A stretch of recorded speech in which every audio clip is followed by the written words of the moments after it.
আমি শুধু ওই পুলিশ সদস্যের শাস্তি চাই না, আমি এই স্বরাষ্ট্রমন্ত্রীর পদত্যাগ চাই।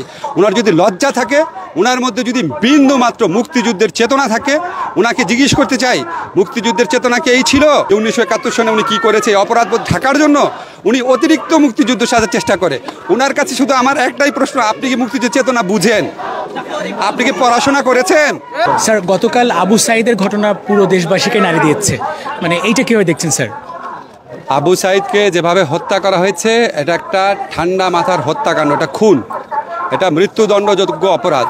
আমাদের পুলিশের আইনে আছে আপনি ততটুক শক্তি প্রয়োগ করতে পারবেন যেটুক আপনাকে আপনার প্রতিরক্ষার জন্য প্রয়োজন। আবু সাঈদ কাউকে মারতে যায় নাই, তার হাতে কোনো আগ্নেয়াস্ত্র ছিল না, সে জাস্ট দাঁড়িয়েছিল।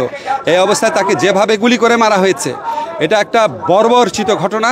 একটা দেশের বাহিনী একটা দেশের ছাত্রকে এভাবে গুলি করে মারে, আমাদেরকে এটা দেখতে হয়েছে। আমি শুধু ওই পুলিশ সদস্যের শাস্তি চাই না, আমি এই স্বরাষ্ট্রমন্ত্রীর পদত্যাগ চাই। ওনার যদি লজ্জা থাকে, ওনার মধ্যে যদি বিন্দু মাত্র মুক্তিযুদ্ধের চেতনা থাকে, ওনাকে জিজ্ঞেস করতে চাই মুক্তিযুদ্ধের চেতনা কি এই ছিল? যে যারা বৈষম্যহীনতার আন্দোলন করবে, যারা ইকুয়ালিটির আন্দোলন করবে, তাদের বুকে মানে আনপ্রভোক্ট অবস্থায় পুলিশ গুলি করে মারবে? ওনার লজ্জা করে না? ওনারা যে পরিচয় দেন ওনারা মুক্তিযুদ্ধের চেতনা, ওনাদের লজ্জা করে না? এই ছবিটা দেখে ওনাদের খারাপ লাগে না? ওনারা কারো বাবা না, ওনারা তো সন্তান নাই? এবং আমাদের বুক বিদীর্ণ হয়ে গেছে এটা দেখে। সব কিছুর সীমা আছে।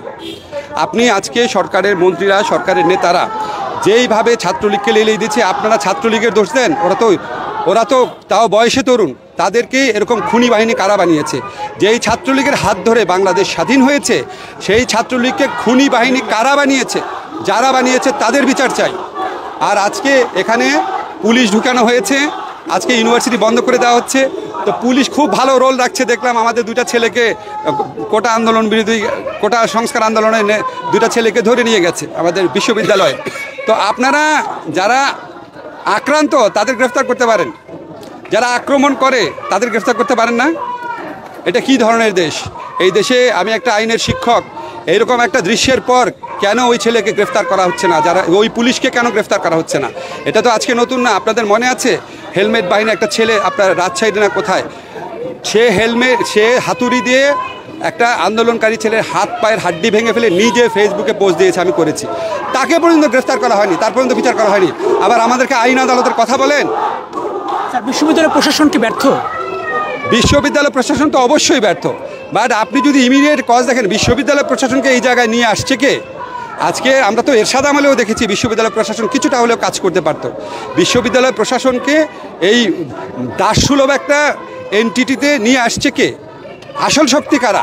তাদের তো নাম আমরা উচ্চারণ করতে পারি না। তারা আসল দায়ী। তারা এই সমস্ত কিছু, এই বাংলাদেশকে আজকে এরকম বিভক্ত করা, একটা ঘৃণার পরিবেশ তৈরি করা, একটা অসহনীয় পরিবেশ সৃষ্টি করার জন্য বর্তমান সরকার দায়ী। এবং তারা, আমি বলতে চাই, তারা দেখবেন আপনার মুক্তিযুদ্ধ মানে কথায় কথায় রাজাকার ট্যাগ। মুক্তিযুদ্ধের দ্বিতীয় সর্বাধিনায়ক একে খন্দকার, উনি নাকি রাজাকার। বইয়ের মধ্যে কী লিখছে?